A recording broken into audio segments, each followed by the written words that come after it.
Hi everybody, I'm Mrs. Swartz and I'm here today to read you this story called Memoirs of a Goldfish.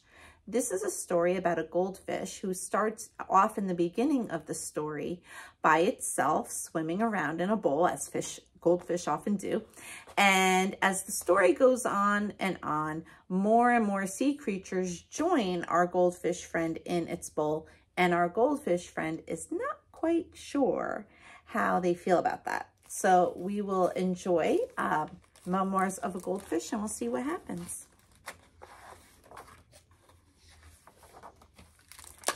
Day 1. I swam around my bowl. Day 2. I swam around my bowl twice.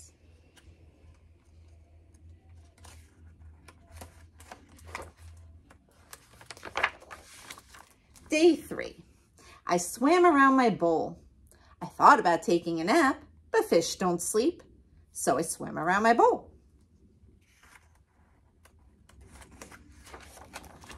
Day 4. I got some company today. I don't like the looks of him one bit. He doesn't say anything. He just bubbles. Day 5. Mr. Bubbles still hasn't said a word. He just looks at me. I say, hello today, and he said, grrr. He's creepy.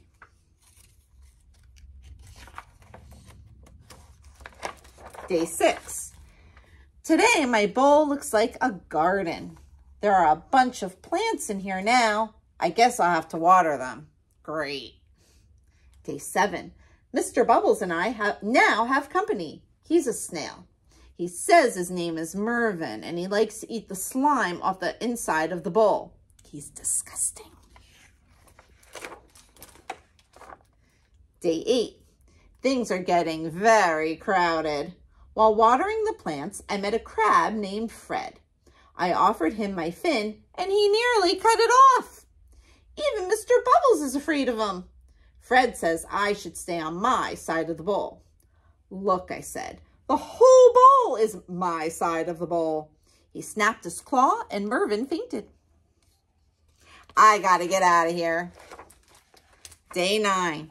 That does it. My bowl now contains a sunken pirate ship, 2 guppies named Rhoda and Clark, and an angelfish named Cha-Cha who says she's from Hollywood. I can't turn around without bumping into something.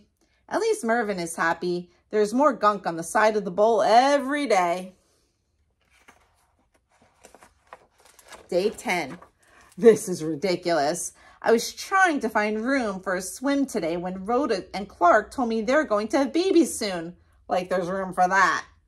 Fred knocked Mr. Bubbles over and he became tangled in the plants. Cha-Cha said she couldn't help with Mr. Bubbles, but needed me to apply her sunscreen. The sides of the bowl are covered in slime, and Mervin says he's too full to eat anymore. Yuck. Day 11. I'm a nervous wreck. Trying to avoid Fred, I turned around quickly this morning and came face to face with my reflection in a mirror. I nearly jumped out of my gills. I don't even look like myself anymore. I need to relax. Day 12. I've had it. Rhoda and Clark were racing around the bowl. Fred was fighting with Mr. Bubbles. Mervin kept belching, and Cha-Cha told me I was standing in her light. I just lost it. This is my bowl, I screamed. I want my bowl back. Day 13. Today, I got my wish. With a whoosh and a splash and a clank and a plunge, I was suddenly in a very tiny bowl of clear, pure water. It was small, but it was all mine. It was heavenly. I swam around my new bowl twice. Now, the author doesn't come out and say it, but I think that they're probably cleaning the other bowl, the big one without everyone in it, because there was so much gunk on the sides. So this must be like a temporary bowl. That's what I'm thinking. But I started to wonder, what had happened to everyone? When I last saw Mr. Bubbles, he was tangled in green. Who would help him? Poor Mervin was probably sick as a dogfish. He needs me. Cha-Cha will get a sunburn without me around. What about Rhoda and Clark? Did Rhoda have her baby guppies? There are probably 1,000 of them. They need me to make guppy bottles and change guppy diapers. Even Fred needs me. I'm the only one who can really talk to the crabby guy. Have they even noticed I'm gone? Does anyone miss me? I started to cry, and that's not easy for a fish to do. Day 14. After a long, sad night, there was a whoosh and a splash and a clank and a plunge, and I was suddenly sprayed in the face by Bubbles. Mr. Bubbles gurgled a happy tune. Rhoda and Clark raced by me like two speedboats, followed by 12 of the cutest baby guppies you've ever seen. Mervyn waved his tail at me from the nice, clean glass of our enormous tank. Cha-Cha sat happily beneath an umbrella. I think even Fred missed me. Oh, nice. So they got a nice big tank. That's awesome. We were back together, and I looked around and realized I was part of a big family. I guess I must have smiled because Clark said, "You look happy." I wanted to see for myself.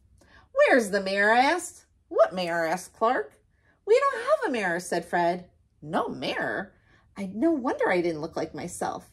It wasn't me I was seeing.